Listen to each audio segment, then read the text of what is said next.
और बताने की पूरी संदेश को सड़क पर ला दिया कि अब भ्रष्टाचार और इस तरीके की चीजें नहीं चलेंगी।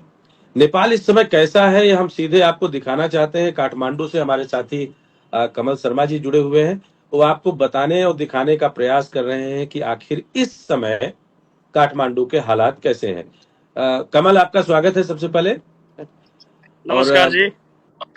ये जेन जेड है क्या? पूरा पूरा का पूरा मामला है क्या ये जेन जी आपका 1997 से जो पैदा होके 2012 तक के जो जितने ये बीच में पैदा हुए, ये उन बच्चों का जत्था है, या बोलिए वो जनरेशन है, दो generation who were born from 1997 to 2012। It means now they are at the age of 28। जो पैदा होके 28 साल तक के हैं वो जेन जी के में आते हैं। तो इसका कोई लीडर भी है, या कोई ग्रुप कंट्रोल कर रहा है, या ये बच्चे खुद सड़क पर उतरे हैं एक बैनर के तले? नहीं, इसका लीडरशिप जेन जी मूवमेंट है आपका। इसका लीडरशिप बोलने से यूथ आर द लीडर्स, मतलब all the participates whole are youth जो are the leaders, and अभी among the youth there are some candidate who is leading, but there is no such leaders who is there doing this movement. Every youth are the leaders. ये शुरू कब हुआ? कमल, थोड़ा सा पृष्ठभूमि इसकी बता पाएंगे, शुरुआत कब से हुई? ये शुरू आपका नेपो बेबी करके एक आपका मूवमेंट आया था। नेपो बेबी बोलने से the politicians children are just living the luxury life because we are paying tax. और नेपो बेबी का ये संदेश रहा उसमें, जो यूथ के लिए, जो यूथ पोक करते थे, तुम लोग पॉलिटिशियंस के बच्चे हो इसलिए इतना अय्यासी से घूमते हो, ये करते हो। उन्होंने ये कहा तुम्हारा माँ बाप ज्यादा नहीं कमा सकता है इसलिए नहीं करता है, हम लोग का पिताजी माताजी कमाता है तो हम करता है, तुम्हें क्या है। ये उनका जो आंसर था यूथ के लिए, वहां से ये मूवमेंट चालू हो गया। नेपो बेबी, द पॉलिटिशियंस तो children are just in luxury due to our taxes. तो कहने का मतलब है कि कहीं ऐसा तो नहीं कि ये जो नेपो किड या नेपो बेबी जो मूवमेंट था, बच्चों का जो ट्रोल जी कर रहे थे, उसको रोकने के लिए जी क्या सोशल मीडिया पे बैन लगा? नहीं, सोशल मीडिया का मूवमेंट में थोड़ा सा दूसरा था। सोशल मीडिया का अभी नेपाल गवर्नमेंट के अंदर काफी सोशल मीडिया रजिस्टर्ड भी नहीं था, so they were appealing to get them registered. तो नेपाल गवर्नमेंट के साथ में उन्होंने रजिस्टर्ड भी नहीं किया, क्योंकि they were refusing, they can't come under the law of Nepal. They तो कहने का डिनाइड मतलब टू रजिस्टर्ड। उन्होंने ये कहा कहने हम लोग रजिस्टर्ड करेंगे लेकिन we will come under international law. Nepal के संविधान और नेपाल के कानून के हिसाब से हम लोग रजिस्टर्ड नहीं होंगे, ये उनका तो कहना था सोशल मीडिया का। इसका मतलब है कि जो नैरेटिव सेट किया जा रहा है कि ये सोशल मीडिया बैन के अगेंस्ट कैंपेन है, उसके बजाते ये कैंपेन नेपो बेबी के अगेंस्ट है, भ्रष्टाचार के नहीं अगेंस्ट है। नहीं नहीं, ये सब आपका गलत बात है। ये विशुद्ध Nepali youth, the Nepalese youth who are under 28 years of age, just they were saying the government for the good governance and don't do corruption and be transparency in the work. अभी आप देख सकते हैं 2046 में बहुदल आने के बाद नेपाल में जितने भी नेताओं का रहन सहन आप देख सकते हैं आज के डेट में। ये लोग गांव से जब आए थे तो they were very poor, now they are equal to the world's richest person. You can compete them with Elon Musk and even Mark Zuckerberg also. They have such property. इतना गरीब देश में रह के इनके पास इतना पैसा कैसे आ गया? मतलब मेन ये फंडा अकूत हुआ है। अकूत जो लूट थी अकूत, उसके खिलाफ ये पूरा का पूरा मूवमेंट है। बिल्कुल बिल्कुल बिल्कुल बिल्कुल। इनको खाली गुड गवर्नेंस करो, करप्शन मत करो, और हमारा टैक्सेस को ऐसा सेव करो, because we are paying taxes, that is for our future. But तो गवर्नमेंट सुन ही नहीं रहा था, तो ये मूवमेंट आज अभी ऐसा हो गया आज के डेट में। अभी के ताजा जी, हालात कैसे हैं? मतलब अगर आप एक बार ताजा हालत दिखा में सके आपको कि एक क्या बार चल रहा है। तस्वीर में भी दिखाना चाहता हूँ। ये देख सकते हैं आप, ये हर जगह टायर खाली टायर नहीं, जितने भी आपका प्रॉपर्टी है, those property belongs to the politicians. Maximum property belongs to the politicians houses. Everywhere they are just firing the houses. और जितने भी आपका यहाँ पे जो सिंह दरबार है, जहाँ पे आपका ऑफिस ऑफ द मिनिस्ट्रीज हैं, और जो पार्लियामेंट हाउस है, वहाँ पे भी घुस के सारा इन्होंने आग लगा दिया है, ताकि और घर घर में जाके, अभी देख रहा हूँ यहाँ पे जितने भी आपका मिनिस्टर्स थे, जो भी थे, maximum of them have already resigned from the government, और प्राइम मिनिस्टर ने भी रिजाइन किया है, because the situation is out of control and the youth are really powerful for the nation. तो अभी जैसे ये पूरा डैमेज है, जी, इसमें कोई प्राइवेट प्रॉपर्टी का भी नुकसान है या सिर्फ नेताओं से ताल्लुक रखने वाली कुछ संपत्तियों का? कुछ प्राइवेट प्रॉपर्टियां भी हैं, लेकिन कुछ प्राइवेट प्रॉपर्टियां ऐसे हैं जिनका लिंकेज आपका नेताओं के साथ किया गया था। जैसे आप बोल सकते हैं जिनके पास नेताओं का ताकत में ये लोग जितना पैसा बनाया, उस प्रॉपर्टी में भी ये लोग हैम्पर कर रहे हैं अभी, और पब्लिक का प्रॉपर्टी को अच्छा, कुछ नहीं कर रहे हैं। जैसे जो भी जितने भी ये देख सकते हैं आप, मैं आपको हाँ। सामने दिखा रहा हूँ हिल्टन, ये हिल्टन होटल में आग लग रही है। ये हिल्टन होटल हमारा जगदम्बा ग्रुप का शंकर अग्रवाल जी का है। He is a good businessman, but once his name was associated with the politicians, now the youth are saying the investment is of politician. जिसका भी नाम राजनीति से जुड़ गया है, उनको लगता है, यूथ को लगता है वो राजनीति का ही पैसा है, इसलिए उनका प्रॉपर्टी भी जलाया जा रहा है। तो ये पक्ष विपक्ष देख करके कर रहे हैं या सभी पॉलिटिशियन के लिए जिन्होंने रूल किया उनके लिए है? कोई पक्ष विपक्ष नहीं। जितने भी आपका 46 में नेपाल में डेमोक्रेसी आने के बाद आज आपका 36 साल हो गया, 36 साल में जो भी आपका सत्ता में पहुंचे हैं, सत्ता को दुरुपयोग करके पैसा बनाए हैं, जिसने भी करप्शन किए हैं, और जो खुद अपने बच्चे को 7 समुद्र पार अमेरिका, बेलायत और ऑस्ट्रेलिया में रखे हैं, ये केवल उनके लिए कर रहे हैं। तो एक सवाल है कमल, क्या जो राजशाही परिवार था उसका भी इसमें कोई रोल है इस मूवमेंट में? इस मूवमेंट में कोई भी रोल प्रत्यक्ष नहीं दिख रहा है। जो राजा का नेपाल नरेश का परिवार था, उनका भी कोई?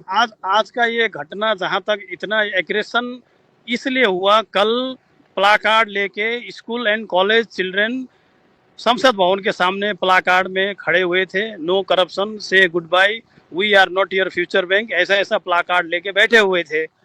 उस दौरान में शायद हो सकता है कोई घुसपैठ इनसे ही करवाया गया हो या कहीं बाहर से आया हो, वो हम नहीं बता सकते। लेकिन वहां पे कुछ लोग आके संसद भवन को तोड़ाई किया।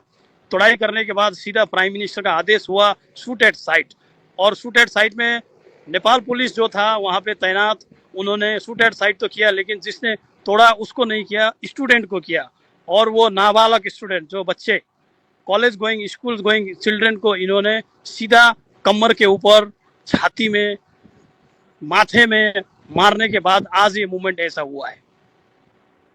ये शांतिपूर्ण मूवमेंट था। केवल गवर्नमेंट को बोला गया था आप गुड गवर्नेंस करो, करप्शन मत करो। It was very very very silence protest, but government made it a violence. जी,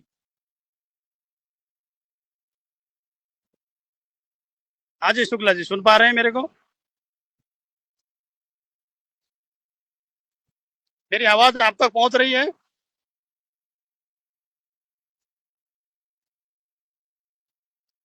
हाँ जी, शुक्ला मूवमेंट है ये। यहाँ नहीं खाली आपका, एक साल पहले हम लोग बांग्लादेश में भी देख रहे थे, फिलीपींस में भी देख रहे हैं, और इंडोनेशिया में भी देख रहे हैं। ये उसी का असर है, क्योंकि आज के बच्चे, आज के यूथ इतना चालाक हो चुका है। उन लोग को मालूम है कहाँ करप्शन हो रहा है, कहाँ क्या हो रहा है। उन लोग चाहते हैं गुड गवर्नेंस मिले, क्योंकि आगे का फ्यूचर उनका अच्छा हो। अब एक सवाल उठता है कमल की, जब गुड गवर्नेंस की बात करके बच्चे सड़क पर हैं, तो सोशल मीडिया का बैन वाला मुद्दा और गुड गवर्नेंस का मुद्दा, दोनों को क्लब क्यों किया जा रहा है? क्या सरकार कंफ्यूज करना चाह रही थी लोगों को, या सिर्फ सोशल मीडिया के लिए भाग रहे हैं बच्चे, या सोशल मीडिया पर ज्यादा ट्रोल होने की वजह से सरकार ऐसा कर रही थी? कुछ नेपाल के मीडिया हाउसेस ऐसे हैं जो आपके गलत न्यूज संप्रेषण करते हैं। ये social media and good governance ये आपका अलग विषय है। सोशल मीडिया बैन करने का रीजन है they were not coming for the registration, और यहाँ पे ऐसा हो गया, सरकार के अम्ब्रेला में नहीं आना चाहते थे जी। वो सरकार के अम्ब्रेला में नहीं आना चाहते थे। नेपाल की अपनी कानूनी प्रक्रिया से जुड़ने की बजाय इंटरनेशनल लॉ इम्पोज करना चाह रहे थे लोग।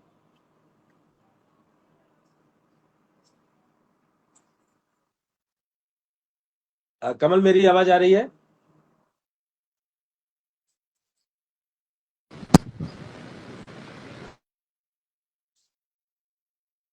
कमल, आप सुन पा रहे हैं मुझे?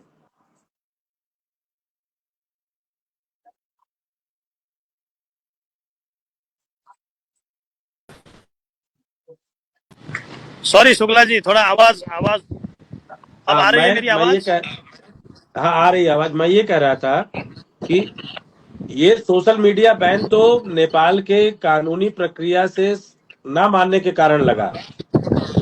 जी जी बिल्कुल। और जेन जी जो प्रोजेक्ट, मतलब पूरा का पूरा ये मूवमेंट है, ये मूवमेंट करप्शन फ्री नेपाल बनाने के लिए किया जा रहा था। सोशल मीडिया बैंड, ये आपका जेंजी मूवमेंट से कोई लेना देना नहीं है उसका। सोशल मीडिया बैन इसलिए हुआ, नेपाल गवर्नमेंट बोला था सोशल मीडिया को, आप लोग जितने भी सोशल मीडिया नेपाल के अंदर चलाते हो या नेपाल के अंदर से बिजनेस चलाते हो, उसमें आप लोग को नेपाल के कानून के हिसाब से रजिस्ट्रेशन होना है। और सोशल मीडिया इनकार कर रही थी उस बात को, हम आपके देश के कानून से नहीं आएंगे, हम इंटरनेशनल लॉ से आएंगे।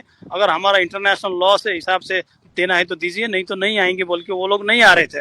तो उस चक्कर में इन लोग सोशल मीडिया को इतनी बार बोलने से भी नहीं आया। उसके चलते हुए सारे जितने भी आपका इंटरनेट सर्विस प्रोवाइडर है, सबसे इनको बैन कर दिया गया और दिखाया गया ये यूथ मूवमेंट सोशल मीडिया के लिए हो रहा है। ये यूथ मूवमेंट और सोशल मीडिया का कोई लेना देना नहीं है।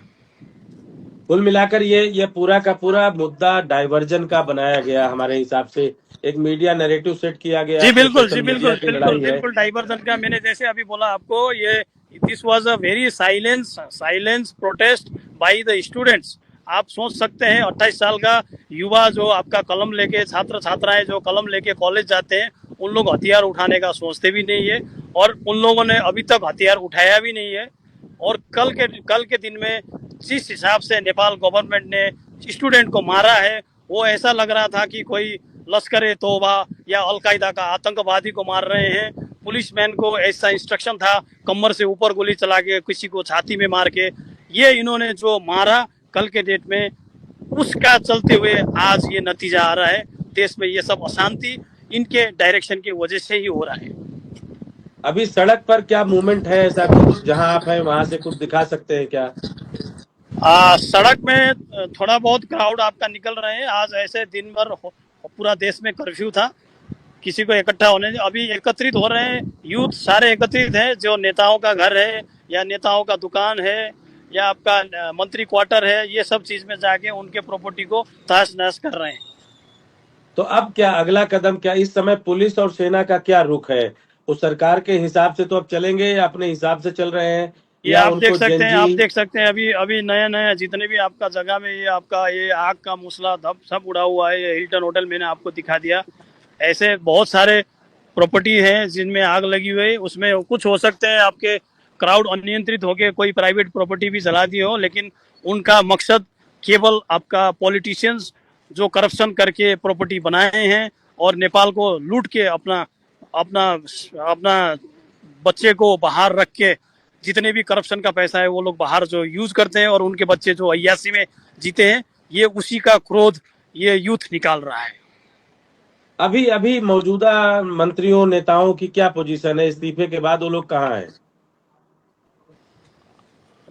अभी कल का घटना के बाद आपका होम मिनिस्टर ने तो कल ही आपको रिजाइन कर दिए थे, उसके बाद एग्रीकल्चर मिनिस्टर ने किया। आज के अभी कैबिनेट के ऑलमोस्ट सारे मिनिस्टर ने रिजाइन कर दिया है। प्राइम मिनिस्टर केपी शर्मा ने भी रिजाइन कर चुके हैं। अभी उनको कार्यकारी प्रधानमंत्री तो दे रखा है। अभी देखते हैं शाम को 6:30-7 बजे के आसपास केपी शर्मा ओली ने मिनिस्टर को बुलाया है, वहां पे आपका डिस्कशन के लिए सर्वदलीय बैठक बुलाया हुआ है। सारे दल के नेता वहां पहुंचेंगे। हो सकता है इसमें थोड़ा सा जेंजी यूथ जो है आपका, अभी काठमांडू में जो मेयर बालेन शाह हुए हैं, थोड़ा उनका, he is also youth, he is now 33 years old and he is doing very good work for the city. तो थोड़ा सा यूथ उनका वॉइस को थोड़ा सुनना चाहते हैं। अच्छा, तो ठीक है। हमें लगता है कि इस समय सेना और पुलिस भी अब एक सपोर्टिव मूवमेंट के साथ शायद जेनजी की तरफ देख रही होगी थोड़ा। सेना और पुलिस अभी भीड़ को नियंत्रण करने के अलावा ये जितने भी आपका नेताओं को कोई हानि ना हो इसलिए उनकी सुरक्षा में तैनात है। और भीड़ भीड़ भी ज़्यादा कंट्रोल में आ चुका है। अभी मेयर बालेन साहा ने भी अपना फेसबुक स्टेटस में लिखा है भीड़ को नियंत्रण करने के लिए जितने भी कल के डेट में मेन रीजन आपका आज ये भड़कने का, ये जो प्रोटेस्ट भड़क गया, ये मेन रीजन था प्राइम मिनिस्टर जो नेपाल के थे, उन्होंने कल आतंकवादी की शैली में विद्यार्थी को मारने का आदेश दिया। अगर कल कल कल वो आदेश नहीं देके जाके बच्चों से बात करते, गुड गवर्नेंस उनको क्या चाहिए उनका बात सुनते, तो हो सकता है आज ये घटना नहीं होती। टोटल जिम्मेवार आज के डेट में कल जो सरकार में थे उनका ही है। ठीक है, क्योंकि आज ठीक है के कमल, डेट में हमें लगता है कोई कि वेपन्स नहीं है, दर्शकों के लिए कोई कुछ बड़ी नहीं है। सीधी और साफ सुथरी बातचीत थी जो लोगों को समझ में आ गई होगी शायद कि सोशल जी मीडिया बैन अलग है, जेन जी मूवमेंट अलग है। यह नेपाल के स्वतंत्रता की लड़ाई जैसी लड़ाई है भ्रष्टाचार से, ना कि कोई तख्ता पलट का खेल है, ना कोई हो। तो ये एक अच्छा नहीं, लगा ये आपसे। ये सत्ता पलट का भी खेल नहीं है, ये कोई अपोजिशन का भी खेल नहीं है, ये इसी का कोई किंग का भी रोल नहीं है इसमें। ये विशुद्ध जेन जी का मूवमेंट था and Gen Z was appealing just 4 things: good governance, no corruption and don't misuse our taxes.